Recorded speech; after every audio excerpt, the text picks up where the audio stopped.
The rain fell harder than it should have in late October. Not the clean kind that washes the world, but the heavy, clinging sort that turns dirt roads into black veins and makes a man feel watched even when he stands alone. In the hills of eastern Kentucky, where the land folds into itself like a body refusing to give up its secrets, there stood a house that no one visited after dark. The Harrow house. 3 stories of rotting timber and windows that reflected nothing, not even moonlight. Inside that house, on the 23rd of October, 1897, a woman sat beside her son's bed and counted his breaths. He was 33 years old. He had been 33 for 6 days. She did not sleep. She had not slept in weeks because she knew what was coming. Her grandfather had died at 33. Her father had died at 33. Her husband had died at 33. And now, as the clock in the hallway ticked past midnight, her son began to scream. Not in pain. Not in fear, but in recognition, as if something in the room, something she could not see, had finally shown him its face. Welcome to Beyond the Silent Woods. Today, we step into a case that is not just difficult to understand, it reshapes the meaning of fear itself. Like the video, subscribe to Beyond the Silent Woods and tell me in the comments, where are you watching from? The Harrow family arrived in Pike County, Kentucky, in the spring of 1842. They came quietly, the way families do when they are running from something they will not name. The patriarch, Josiah Harrow, purchased 80 acres of hillside land for a price the locals thought suspiciously low. The deed was signed in the office of a land agent who would later tell his wife that Josiah's hands shook so badly he could barely hold the pen. When asked where he had come from, Josiah said only that it was further east, and that the earth there had grown tired of his family. The land agent did not press him. There was something in Josiah's eyes that discouraged questions. Within a month, the Harrows had built a farmhouse on the highest point of their property, a place where the wind never quite stopped moving and the trees grew in strange, bent shapes as if leaning away from something they sensed but could not flee. Josiah Harrow was 31 years old when he arrived in Pike County. He had a wife, Anna, and a son, Thomas, who was 7. By all accounts, Josiah worked the land with a desperation that unsettled his neighbors. He cleared fields by lamplight, planted crops in patterns that did not follow the contours of the hills, and built fences that enclosed nothing of value. A farmer named William Tackett, whose property bordered the Harrow land, later wrote in his journal that Josiah seemed to be building not to keep things out, but to keep something in. Tackett noted that Josiah often stood at the edge of his fields at dusk, staring back toward his house with an expression Tackett described as a man watching his own execution. On the 14th of March, 1844, Josiah Harrow died. He was 33 years old. The local physician, Dr. Ephraim Cole, was summoned to the house and found Josiah in bed, his body unmarked, his eyes open and fixed on the ceiling. Dr. Cole wrote in his report that there was no evident cause of death. No wound, no fever, no sign of poison or disease. Josiah's heart had simply stopped. When Dr. Cole asked Anna Harrow if her husband had complained of any ailment in the days before his death, she said only that Josiah had stopped sleeping, that for 3 weeks he had sat in a chair by the window every night, watching the darkness beyond the glass, that on the night he died, he had finally gone to bed and told her he was sorry. When Dr. Cole pressed her to explain what Josiah had meant, Anna turned away and said some apologies are not for the living to understand. Josiah was buried in a small cemetery on the edge of the property, a plot he himself had cleared and fenced the previous summer. Anna did not remarry. She raised Thomas alone, working the land with a quiet intensity that made the neighboring families keep their distance. Thomas grew tall and silent, a boy who rarely spoke and never smiled. The few children who attended the one-room schoolhouse 3 miles down the valley said Thomas smelled like old wood and standing water, and that he sometimes whispered to himself in a language that did not sound like English. By the time Thomas was 14, he had stopped attending school altogether. He worked beside his mother in silence, and when night came, he sat in the same chair by the window where his father had spent his final weeks, watching. Thomas Harrow married at 24. Her name was Eliza Corbett, the daughter of a blacksmith from the next county over. It was said that Eliza was drawn to Thomas not despite his strangeness, but because of it. She was a woman who had grown up around loud men and bright fires, and Thomas offered her the opposite: stillness, shadow, a life lived quietly in the hills where the world felt distant and unimportant. They were married in the spring of 1861, just as the country began tearing itself apart. The war came to Kentucky in fragments, skirmishes and raids and whispered allegiances that split families down the middle. But the war did not come to the Harrow house. Soldiers from both sides passed through Pike County, but none ever climbed the hill to the Harrow property. It was as if the land itself had been erased from the maps men carried. Thomas and Eliza had one child, a son they named Josiah after Thomas's father. The boy was born in the winter of 1862, and from the beginning there was something different about him. Eliza would later tell the midwife who attended the birth that the child did not cry when he entered the world, that he looked at her with eyes that seemed too old, too knowing.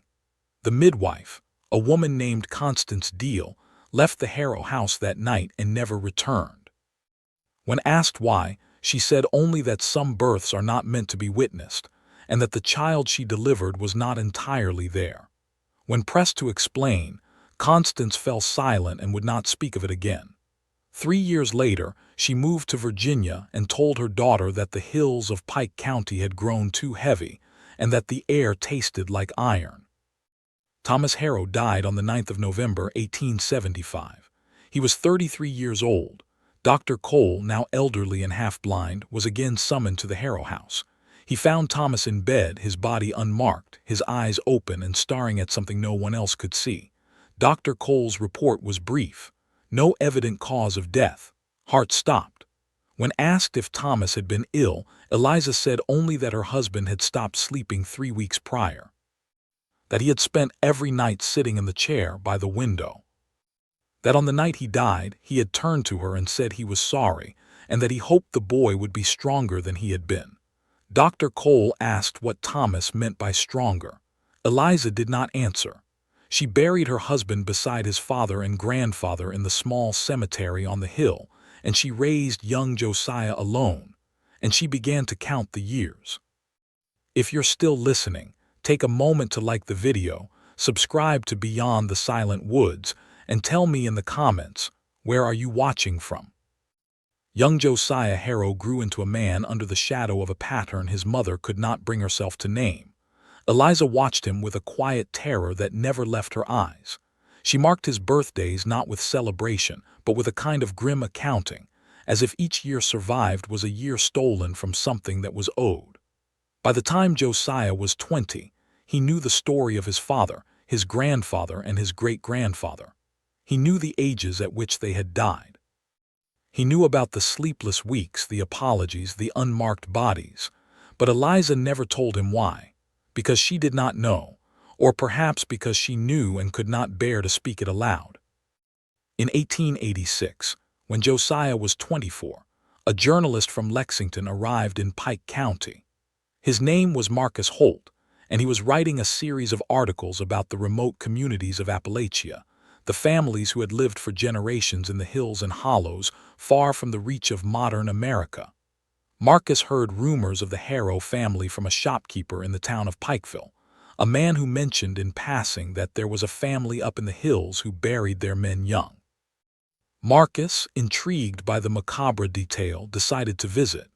He climbed the narrow road to the Harrow house on a gray afternoon in late September, and he was met at the door by Eliza, now in her 50s, her hair gone white, her face carved into sharp lines by years of waiting.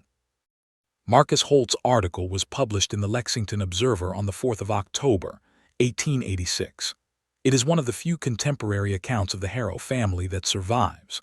Holt wrote, "I have encountered in my travels through these ancient hills many families touched by hardship, poverty, and the cruel indifference of isolation. But I have never before met a family so thoroughly haunted by their own blood.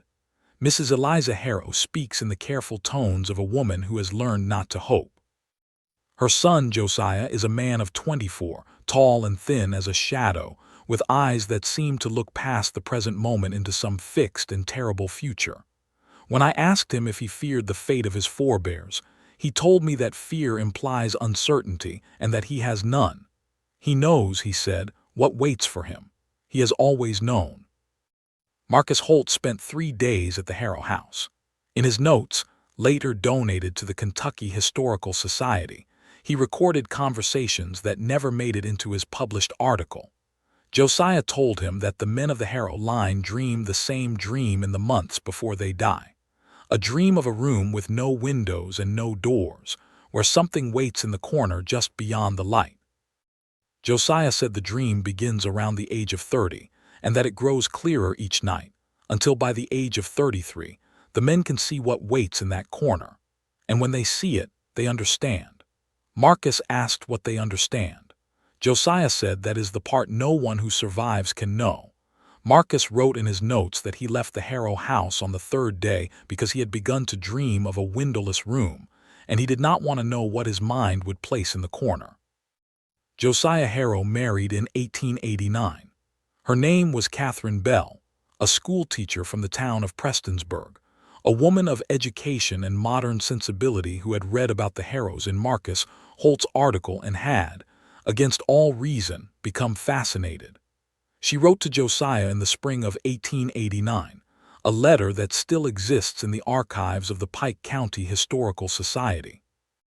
In it, she said she did not believe in curses or generational doom, that such things were the superstitions of an earlier age, and that she believed Josiah could break the pattern through will and rational thought.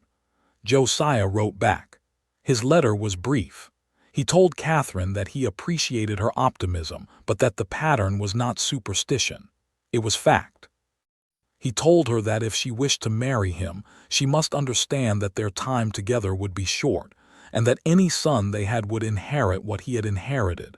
Catherine wrote again. She said she understood. She said she wanted to try. They were married in the fall of 1889. Catherine moved to the Harrow house and set about trying to bring light into the dark corners of that place. She planted flowers in the yard. She painted the shutters.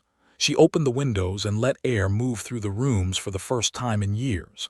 Eliza watched these efforts with a sad, distant expression, as if witnessing a play she had seen before and knew the ending too. In the spring of 1890, Catherine gave birth to a son. They named him Thomas after Josiah's father. Catherine held the child and wept, not with joy, but with a grief so profound that the midwife attending the birth, a young woman named Sarah Mullins, later said she felt as if she were witnessing a funeral rather than a birth. When asked why, Sarah said that Catherine kept whispering the same thing over and over as she held the baby. "I'm sorry, I'm sorry, I'm sorry." Josiah Harrow began to lose sleep in the summer of 1896. He was 33 years old. Catherine marked the change immediately. She found him one night sitting in the chair by the window, the same chair his father and grandfather had occupied in their final weeks. She asked him what he was looking at.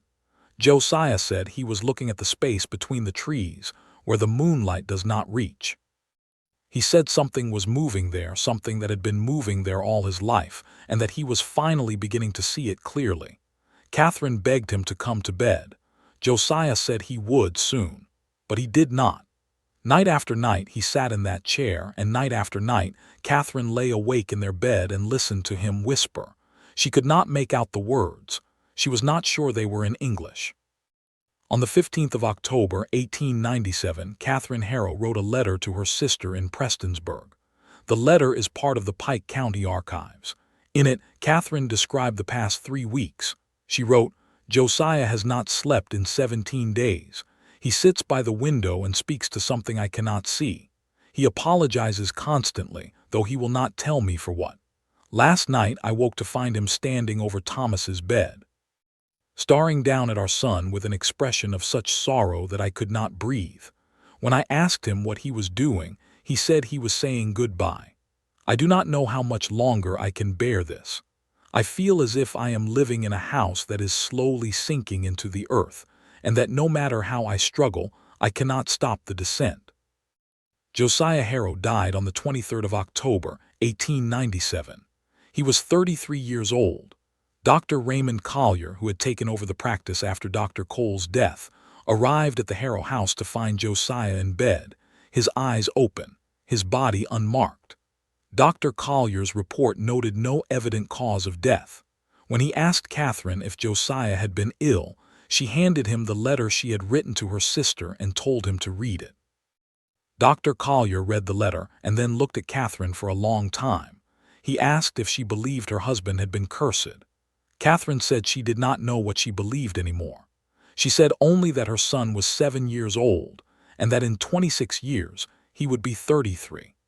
Dr. Collier left the Harrow house that day and later wrote in his private journal that he had never felt so helpless in the face of something he could neither diagnose nor dismiss.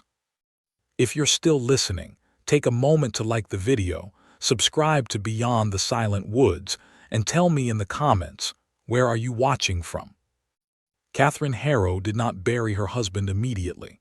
For 3 days she kept his body in the bedroom, sitting beside it in the chair by the window, as if by watching him she could force him to explain what had happened. On the 3rd day, Eliza came to her and said it was time. Catherine asked Eliza what had killed the men of this family. Eliza said she did not know. Catherine asked if Eliza had ever tried to find out. Eliza said she had spent 40 years trying, and that the only answer she had found was that some debts are older than memory, and that the men who owe them do not get to choose when they are collected. Catherine asked what debt Josiah could possibly have owed. Eliza looked at her grandson, young Thomas, playing in the corner of the room, and said perhaps it was not Josiah's debt. Perhaps it had never been. Perhaps the debt belonged to the first Josiah, the one who came to these hills in 1842, and every son since had been nothing more than interest paid on a loan no one remembered taking out. Catherine buried Josiah beside his father in the small cemetery on the hill. She did not stay in the Harrow house. Within a month, she packed her belongings and Thomas's and moved back to Prestonsburg.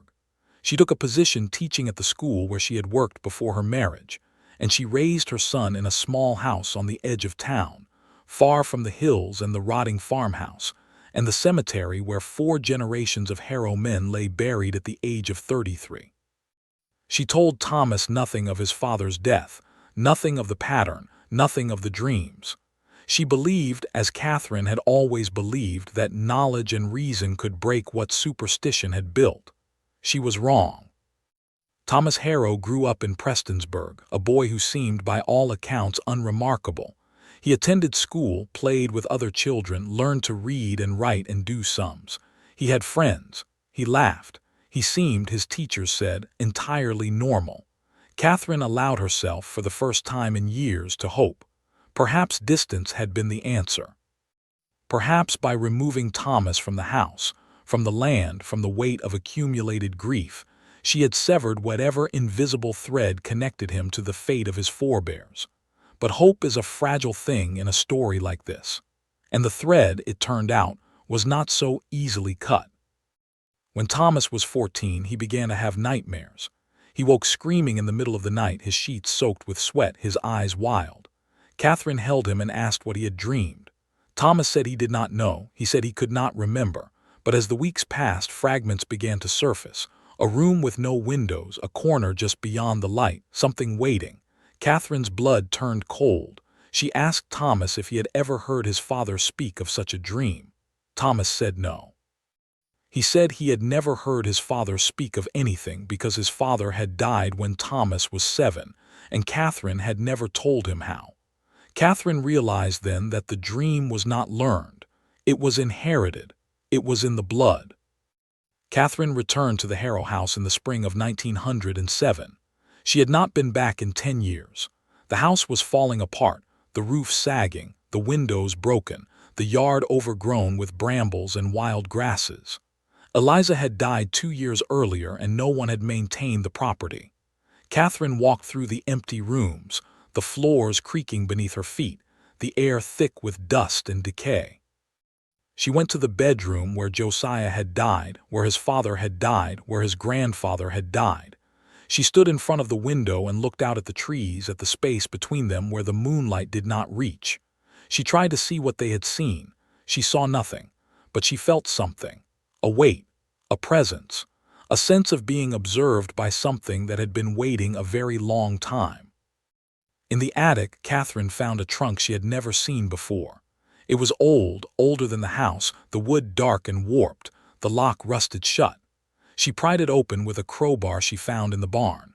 Inside were papers, letters, documents yellow with age. Most were written in a hand she did not recognize, in ink that had faded to brown. But one letter near the bottom of the trunk was dated March 1842. It was written by the first Josiah Harrow, the man who had brought his family to Pike County. The letter was addressed to someone named Silas, though no last name was given. Catherine read the letter in the fading light of the attic, and as she read, her hands began to shake. The letter was an apology. Josiah wrote that he had made a mistake, that he had taken something that did not belong to him, that he had been desperate and foolish and thought he could escape the consequences by moving west. He wrote that Silas had warned him, had told him that some things cannot be stolen without payment, and that the payment would come whether Josiah stayed or ran. Josiah wrote that he was 31 years old and that he had 2 years left. He wrote that he hoped Silas would have mercy on his son, on Anna, on the generations to come. He wrote that he understood mercy was not something Silas was known for, but that he was begging anyway, because a man facing the end will beg for anything, even the impossible.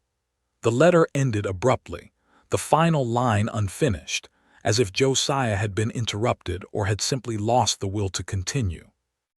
Catherine read the letter 3 times, and then she understood.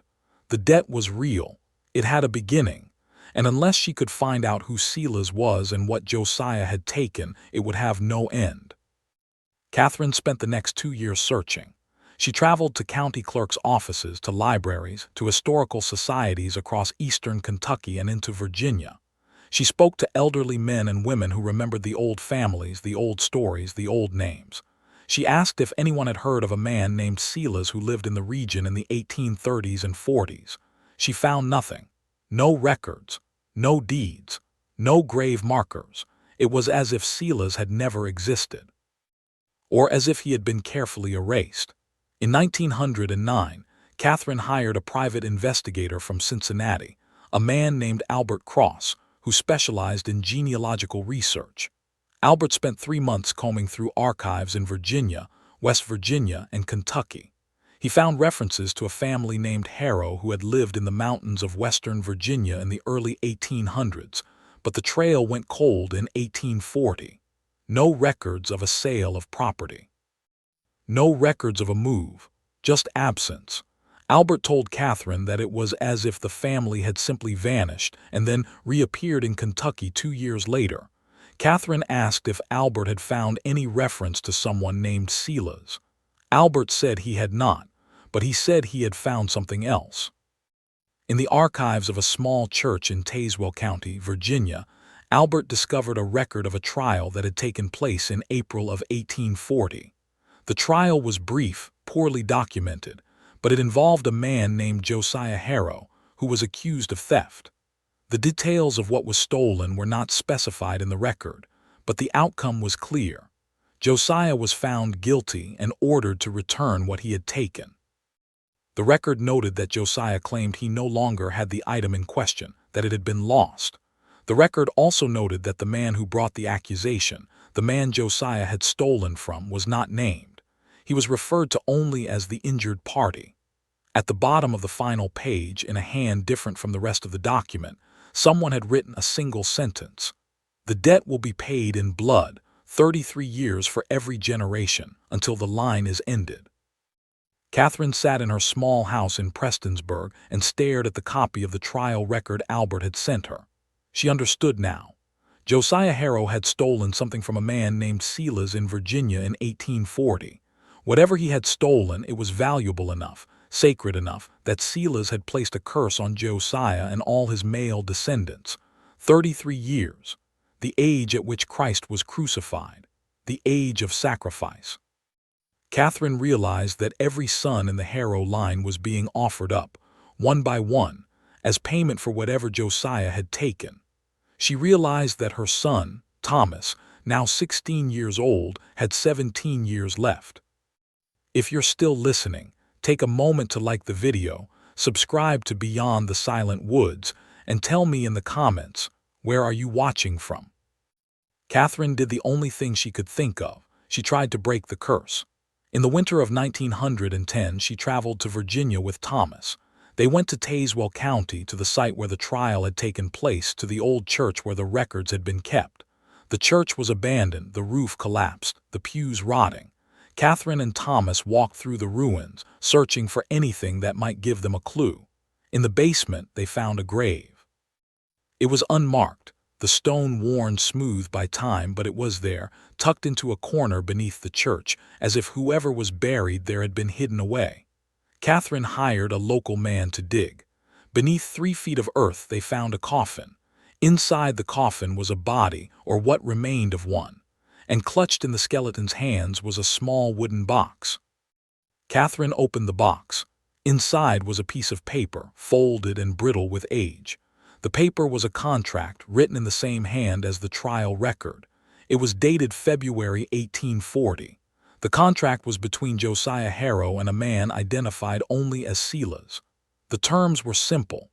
Josiah had borrowed something, the nature of which was not specified, and in exchange, he had promised to return it within 1 year. If he failed to return it, the contract stated, he would forfeit his life and the lives of his sons, one for each generation, until the debt was satisfied. The contract was signed by Josiah in shaking script, and it was signed by Silas in letters that seemed to move on the page, that hurt Catherine's eyes to look at, as if the ink itself was alive. Catherine took the contract. She took the box. She left the grave open and returned to Kentucky.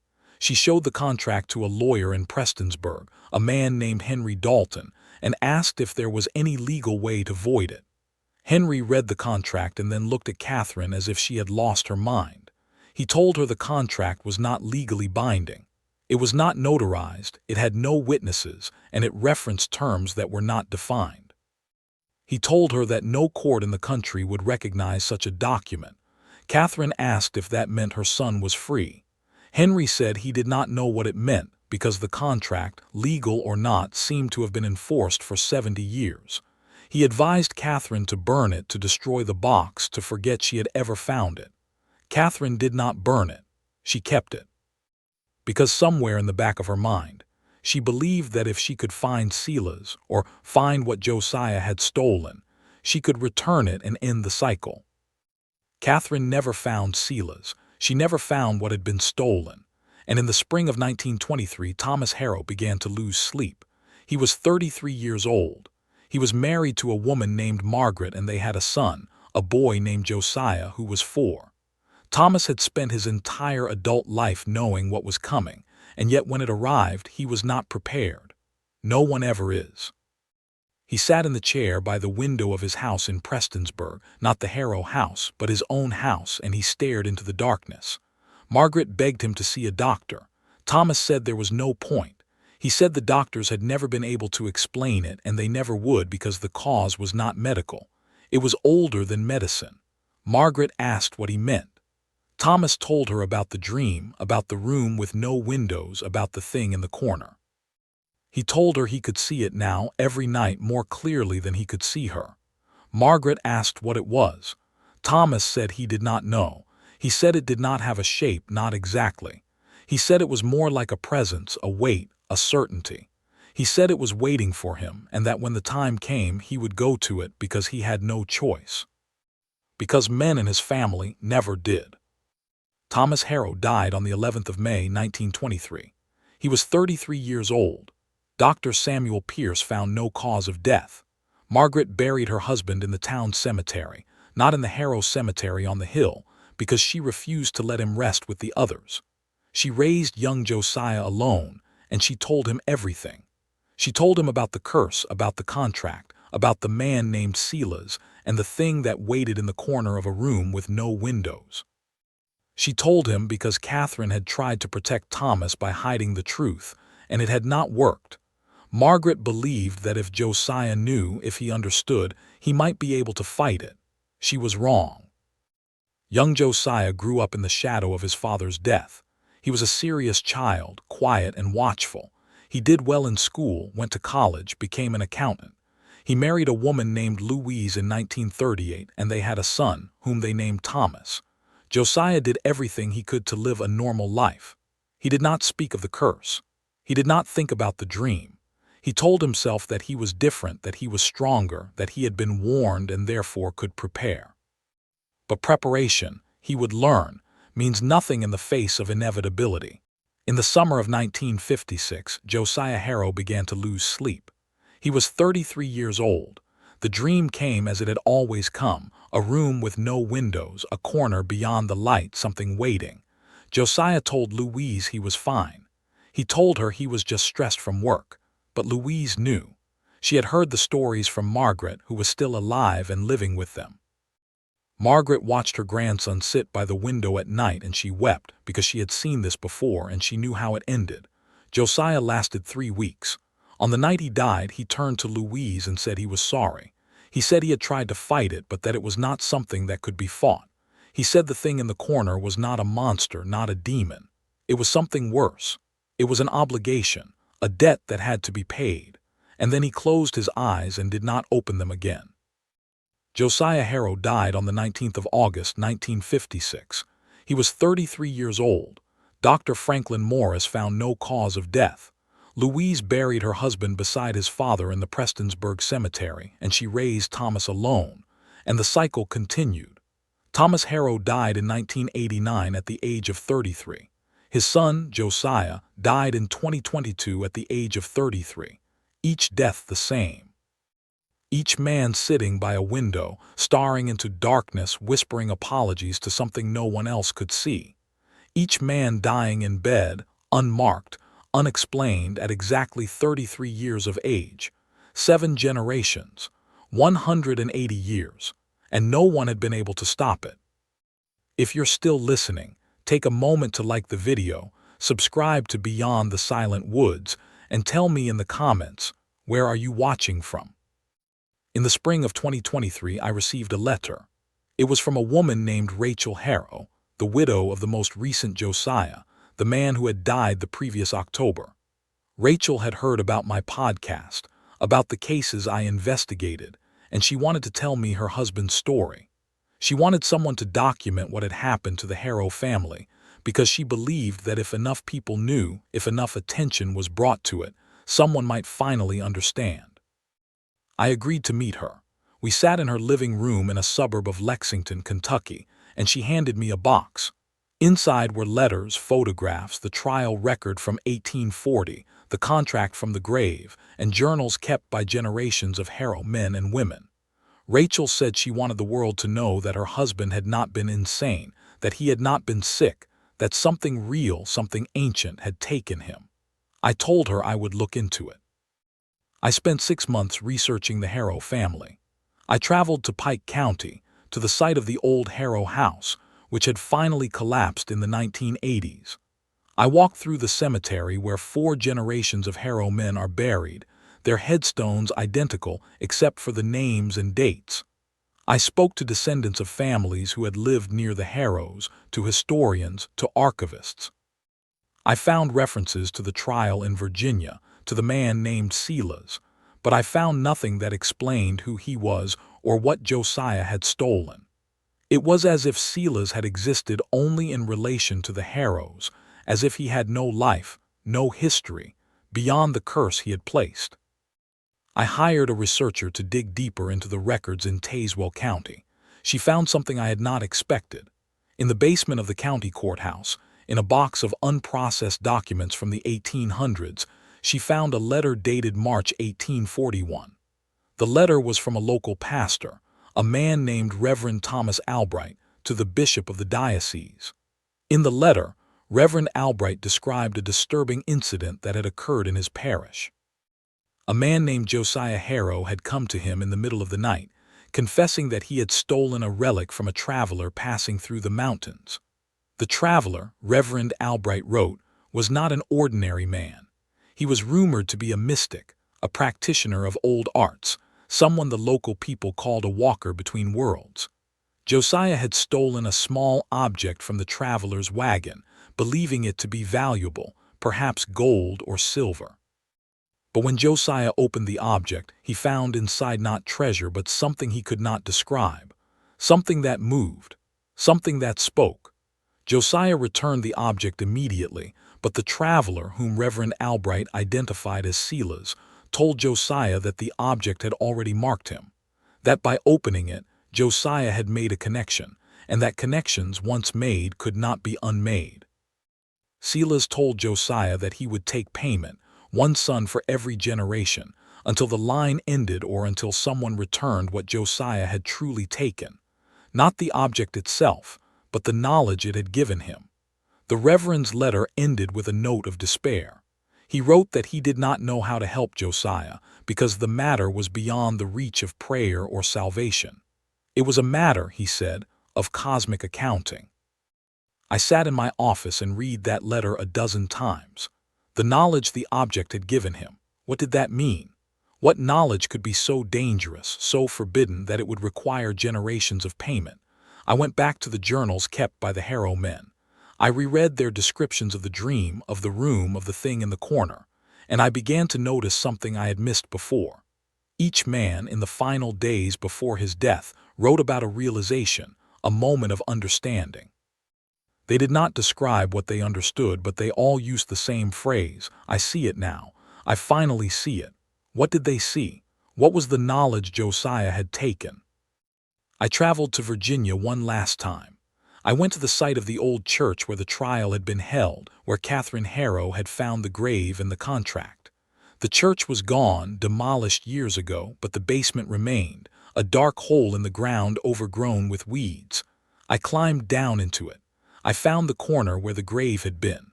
The grave was still open, the coffin long since removed.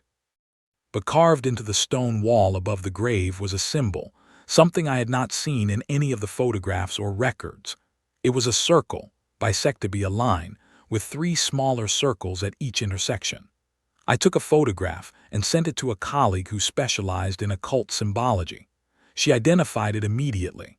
It was a mark used in certain old European traditions to denote a threshold, a place where one world touches another. She said the symbol was meant to keep something in, or to keep something out. She said it was very old, pre-Christian, and that finding it in an American church was highly unusual. I began to piece together a theory. Josiah Harrow had stolen an object that was a key, a way of seeing beyond the normal boundaries of reality. By opening it, he had glimpsed something, learned something that human beings are not meant to know. And Silas, whoever or whatever he was, had cursed Josiah not out of malice but out of necessity, because the knowledge Josiah had taken was dangerous, not to Josiah alone but to the fabric of reality itself. Every son who died at 33 was not being punished. They were being used. They were anchors, sacrifices offered to keep the boundary intact, to prevent the knowledge from spreading, from infecting others. The dream they all had, the room with no windows, was not a vision of death. It was a vision of the space between worlds, the place where the knowledge lived, and where each Harrow man went to ensure it stayed contained. If you're still listening, take a moment to like the video, subscribe to Beyond the Silent Woods, and tell me in the comments, where are you watching from? I called Rachel Harrow and told her what I had found. She listened in silence, and when I finished, she said she had something to tell me. Her son, the boy Josiah had fathered before his death, was now 4 years old. His name was Thomas, and 2 weeks ago Thomas had woken in the middle of the night screaming about a room with no windows. Rachel said the boy was 4 years old, and he was already dreaming the dream. I asked her if that had ever happened before. Rachel said she did not know. None of the records went back far enough to document when the dreams began, but she said she had a terrible feeling that the curse was accelerating, that whatever boundary the Harrow men had been holding in place was weakening, and that Thomas might not have 29 years left. He might have far less. I do not know if the Harrow curse can be broken. I do not know if returning the knowledge is even possible, because I do not know what form that knowledge takes or where it resides. I know only that a family has paid a price for 180 years, and that the price shows no sign of ending. I know that a 4-year-old boy is dreaming of a room with no windows, and that in 29 years, or perhaps far sooner, he will sit by a window in the dark and whisper apologies to something the rest of us cannot see. I know that somewhere in the mountains of Virginia, there is a place where the world is thinner, where something waits on the other side, and where the name Harrow is written in blood and sacrifice. The last entry in the most recent Josiah's journal was dated 2 days before his death. He wrote, "I understand now why we die at 33. It is the age of completion, the age when the debt is due. I thought for so long that we were being punished, but I see now that we are being used. We are the lock that keeps the door closed, and when we die, we become part of the lock. I will join my father, my grandfather, all the men who came before me, standing in that room, holding the door shut. I do not know what is on the other side. I do not want to know. But I know that if we ever stop, if the line ever ends, the door will open, and what comes through will not be kind." Rachel Harrow asked me if I believed her husband. I said I did not know. I said I had spent my life investigating the strange, the unexplained, the impossible, and that I had learned to keep my mind open. But I also said that belief requires proof, and proof of something like this is impossible to obtain. Rachel said that proof was not the point. The point was that her son would be 33 in 29 years, and that unless someone found a way to end this, he would die as his father had died, as his grandfather had died, as 7 generations of men had died. She asked me to keep looking. I told her I would. It has been 6 months since that conversation.